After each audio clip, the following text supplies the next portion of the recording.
My name's Thomas Cole. I'm from Santa Barbara, California. I'm 45 years old today. So this is a pretty good birthday present to be out here at the Virginia State Frisbee Championships. I think it's the 38th or 39th year they've been out here. From Santa Barbara, California. I brought some of my family along. My Uncle Jeff and my son right here. Hi, I'm Tobias Cole. I'm 12 years old. I've been playing Frisbee for 12 years, and it's my favorite sport. What do you mean 12 years? You've been playing your whole life? It's true. It's great. I started when I was 10 years old in Santa Barbara. A couple of guys did a Frisbee demonstration at my elementary school, and my mother started taking me down to Palm Park in Santa Barbara, where they played freestyle. So from over the next 3 or 4 years, I was down there almost every weekend, and that was pretty much, besides soccer, the only sport I played. It was beautiful. And now, over the last 10 years, I've gotten really into these overall flying disc tournaments. There's 7 different events. It's not ultimate Frisbee, though I play ultimate.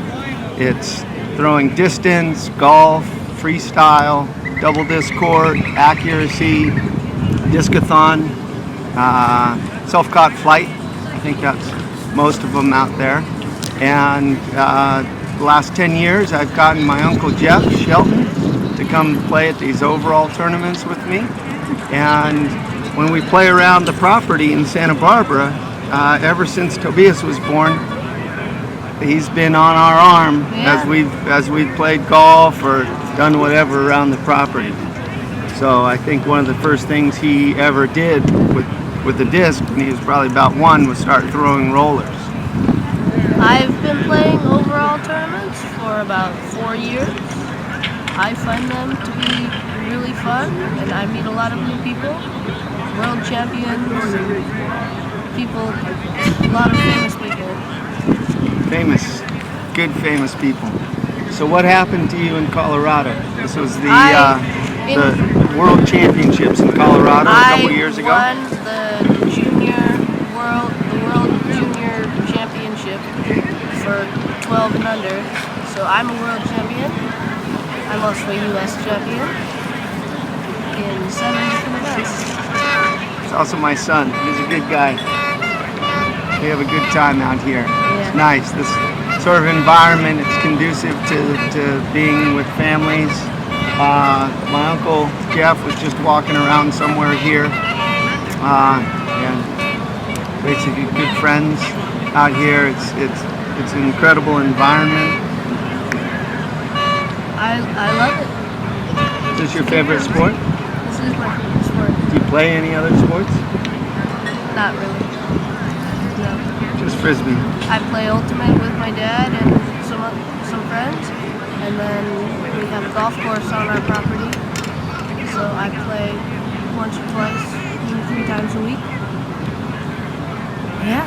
So how is it being like out here? You're playing double disc court. You're the youngest guy. Is that unsettling, or you just something you deal with? No, it's not really unsettling.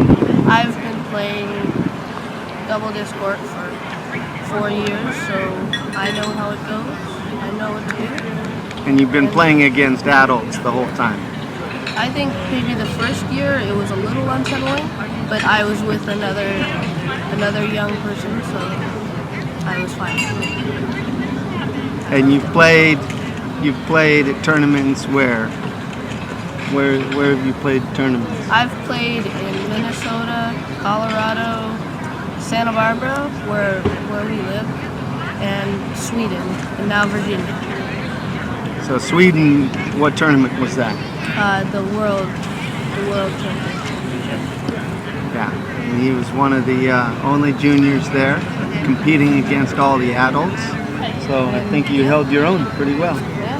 You had a good time? Yeah. Nice. So overall disc sports, it's, as I was talking about earlier, I've been around it for now 35 years. I didn't compete as a kid, but I played a couple of the events as a kid. Started playing them much later in my life, and now happy to have my son where we get to travel to these tournaments together. Compared to Ultimate Frisbee, which I've played all in college and club, which is getting huge, which is wonderful, seeing all these teams from around the world. And disc golf is pretty big, you know, professional tour, amateur tournaments, the women's game is huge. So a lot of these other events are a little bit more obscure.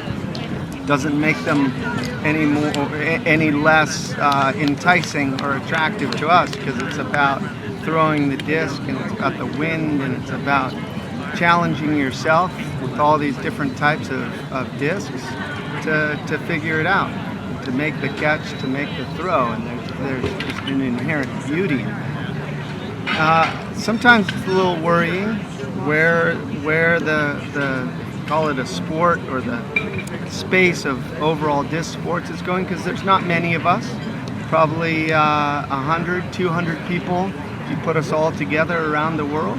Not everyone goes to these tournaments.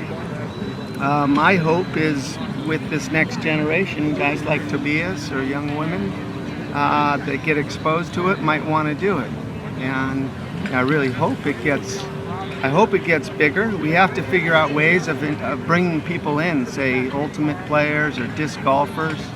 I think some of the things we have now, week-long tournaments, it's really difficult for people to spend a week doing just all these different events. So I think we have to be probably a little bit more creative in how we do these tournaments and entice people in.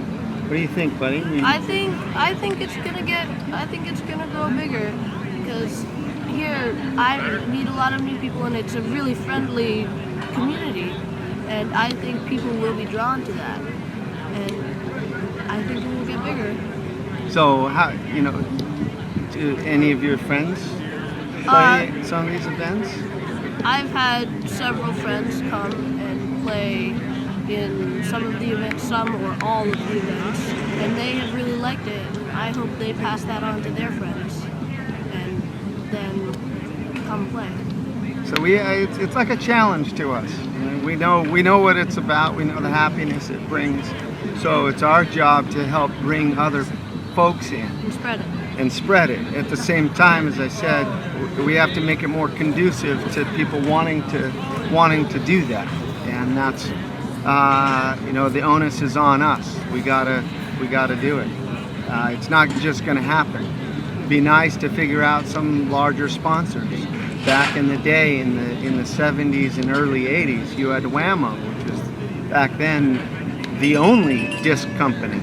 And they put a lot of money in it and staff behind it, and these tournaments were huge, hundreds of competitors. And if we're going to achieve that level, we need some sponsorship behind us, some money behind us, because right now all these big tournaments, like we hosted the US Open in Santa Barbara 2 summers ago, it's all volunteer. There's no money to be made in it, it's just money to be lost that you put in because you love it. And I think to build it, we might need a different business model. I don't know what that is. We could learn something from the Ultimate Frisbee community, because they're looking at different models, revenue sharing, bringing in the athletes, trying to make it work. Because as we know, just sports, they're pretty cool, pretty exciting.